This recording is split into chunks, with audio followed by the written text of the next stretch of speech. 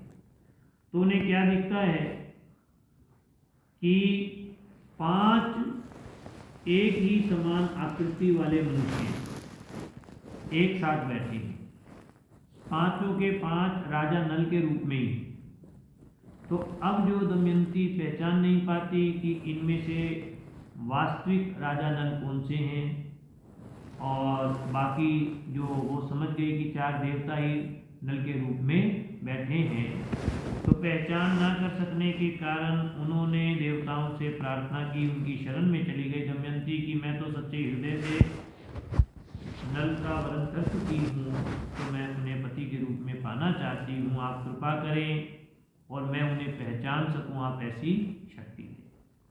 तो देवताओं ने उसकी ऐसी भावना देखकर, दृढ़ता देखकर कि वो किसी भी तरह से राजा नल से विमुख नहीं हो रही हैं, तो उन्होंने ये उपाय बताया कि देखो देवताओं में और मनुष्य के शरीर में क्या अंतर होता है कि उनके पांव जमीन पर नहीं पड़ते, उनकी छाया नहीं बनती, उनकी पलकें नहीं गिरती, उनमें पसीना नहीं आता। इस तरह से ये जो उनको लक्षण बताए, तो इससे रानी दमयंती ने देखा उन 5 में से एक जन ऐसा है जिनके पांव धरती को छू रहे हैं, जिनके पसीना आ रहा है, जिनकी छाया पड़ रही है, जिनकी पलकें पड़ रही हैं। तो वह पहचान जाती है कि यही राजा नल हैं और वह राजा नल को वरण कर लेती हैं। तो इस प्रकार दमयंती और राजा नल का विवाह हो जाता है। राजा नल ने दमयंती को कहा कि कल्याणी, तुमने देवताओं के सामने रहने पर भी उन्हें वरण ना करके और मुझे वरण किया है, इसलिए तुम मुझको प्रेम परायण पति समझना। और सभी देवता भी अब राजा नल के धर्मपरायणता को देखकर और दमयंती के भाव को देखकर बड़े प्रसन्न होते हैं और राजा नल को प्रत्येक देवता 2-2 वरदान देते हैं, 8 वरदान देते हैं। देखिए क्या क्या वरदान दिए। इंद्र ने कहा कि नल, तुम्हें यज्ञ में मेरा दर्शन होगा और उत्तम गति मिलेगी। अग्निदेव ने कहा कि जहाँ तुम मुझे याद करोगे वहीं मैं प्रकट हो जाऊंगा। माने कि अग्नि प्रकाशित करने के लिए उन्हें किसी माचिस वाचिस की आवश्यकता नहीं है, वो जहाँ ध्यान करेंगे वहीं देव प्रकट हो जाएंगे और मेरे ही समान प्रकाश में लोग तुम्हें प्राप्त होंगे। यमराज ने कहा कि तुम्हारी बनाई हुई रसोई बहुत मीठी होगी और तुम अपने धर्म में दृढ़ रहोगे। वरुण देवता ने कहा कि जहाँ तुम चाहोगे वहीं जल प्रकट हो जाएगा और तुम्हारी माला उत्तम गंध से परिपूर्ण रहेगी। इस प्रकार 2-2 वरदान देकर सब देवता अपने अपने लोक में चले गए और राजा भी दमयंती के साथ अपने नगर में आ गए। समय पाकर उनके एक पुत्र हुआ इंद्रसेन और एक पुत्री हुई इंद्रसेना। अब महर्षि बृहस्पति कहते हैं, यहीं तक हमने शायद पीछे पढ़ा था, नारायण नारायण नारायण नारायण। महर्षि बृहस्पति कहते हैं, युधिष्ठिर, जिस समय दमयंती के स्वयंवर से लौटकर इंद्र आदि लोकपाल अपने अपने लोकों में जा रहे थे, उस समय उनको रास्ते में कौन मिला? कलयुग और द्वापर। कलयुग और द्वापर। इंद्र ने पूछा, क्यों कलयुग, कहाँ जा रहे हो? कलयुग ने कहा, मैं दमयंती के स्वयंवर में उससे विवाह करने के लिए जा रहा हूँ। इंद्र ने हंसकर कहा, जी वह स्वयंवर तो कभी का पूरा हो गया, दमयंती ने राजा नल को वरण कर लिया, हम लोग ताकते ही रह गए। कलयुग ने क्रोध में भरकर कहा कि ओह, तब तो बड़ा अनर्थ हुआ, दमयंती ने देवताओं को छोड़कर मनुष्य से शादी कर ली, इसलिए उसको दंड देना चाहिए। कलयुग कह रहा। देवताओं ने कहा कि दमयंती ने हमारी आज्ञा प्राप्त करके नल का वरण किया है, हमारा अपमान करके नहीं किया है। वास्तव में नल उनके सर्वथा योग्य हैं। वे समस्त धर्मों को जानने वाले हैं, सदाचारी हैं, धर्म के अनुसार चलने वाले हैं, यज्ञ आदि करते हैं, कभी किसी को सताते नहीं, सत्य बोलते हैं, दृढ़ निश्चयी हैं। उनको श्राप देना तो नरक में गिरने के समान है। नरक की धधकती आग में गिरना है। ये कहकर देवता लोग तो चले गए, पर अभी कलयुग के मन की शांति नहीं हुई। कलयुग ने द्वापर से कहा कि भाई, मैं अपने क्रोध को शांत नहीं कर सकता, इसलिए मैं नल के शरीर में निवास करूंगा। मैं उसे राज्य से भ्रष्ट कर दूंगा और दमयंती को भी उसके साथ नहीं रहने दूंगा। इसलिए तुम मेरी सहायता करो, माने इस काम में तुम मेरी सहायता करो। और तुम क्या करना कि मैं उसको जुआ खेलने के लिए मजबूर करूँगा, इसको राजा नल को, और तुम वो जिसके साथ जुआ खेलेगा उन पासों में, जिन पासों से जुआ खेला जाएगा उन पासों में तुम प्रवेश कर जाओ और राजा नल को हराने में मेरी मदद करना। द्वापर ने ये बात स्वीकार कर ली। द्वापर और कलयुग दोनों ही नल की राजधानी में आ गए और कलयुग जो है 12 साल तक वहाँ रहा और ये प्रतीक्षा करता रहा कि कब मैं राजा नल के भीतर प्रवेश करूं। परंतु राजा नल में कोई दोष ही नहीं दिखा। परंतु एक दिन क्या हुआ, राजा नल संध्या के समय लघु शंका से निवृत्त होकर पैर धोए बिना ही आचमन करके और संध्या वंदन करने बैठे।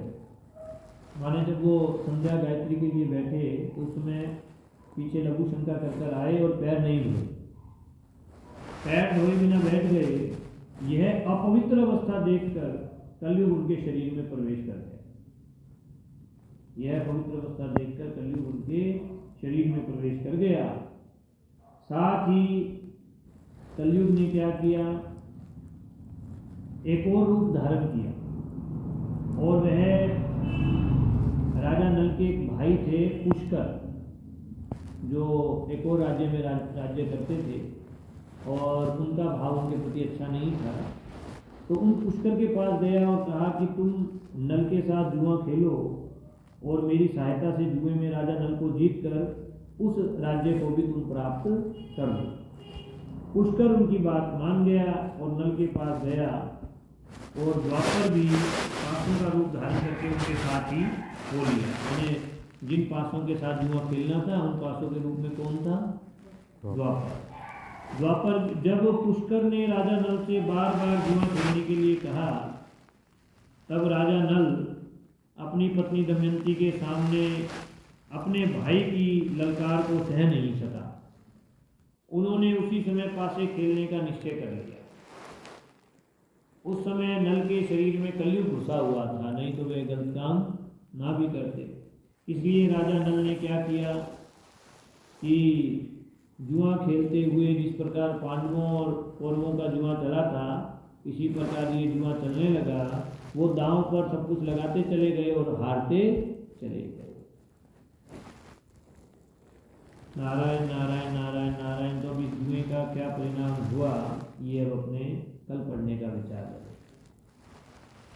श्री कृष्ण गोविंद हरे मुरारी, हे नाथ नारायण वासुदेव, हे नाथ नारायण वासुदेव।